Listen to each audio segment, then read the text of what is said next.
സാധാരണയായി പലരുടെയും അനുഭവമാണ് ഇപ്പോൾ ഒരു വഴുതന, തക്കാളി, പച്ചമുളക് എന്നിവ പോലുള്ള ചെടികളെല്ലാം കാണുന്ന ഒരു രോഗമാണ്.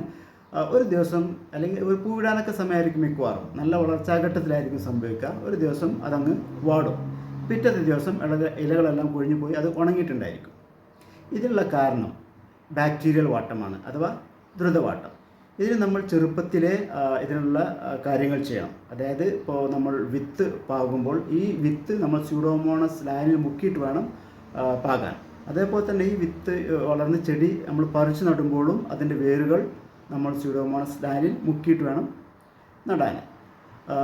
അതേപോലെ തന്നെ നമ്മളൊരു ചെടി വളർച്ച വന്നു കഴിഞ്ഞാൽ ഓരോ 15 ദിവസം കഴിയുമ്പോൾ സ്യൂഡോമോണസ് ലായനി നമ്മൾ ഒഴിച്ചു കൊടുക്കണം. ഇങ്ങനെയെല്ലാം ചെയ്യുമ്പോഴാണ് ചെടി നല്ല ആരോഗ്യത്തോടു കൂടി വളരുക. ഇത് നമ്മുടെ മണ്ണിലുള്ള ദുഷ്ട സൂക്ഷ്മാണുക്കളുടെ പ്രവർത്തനമാക്കുന്നു. അതേപോലെ തന്നെ നിമാവിരകളും വേരുതീനിപ്പുഴുക്കളുമെല്ലാം ഇതിന് കാരണമാകാറുണ്ട്.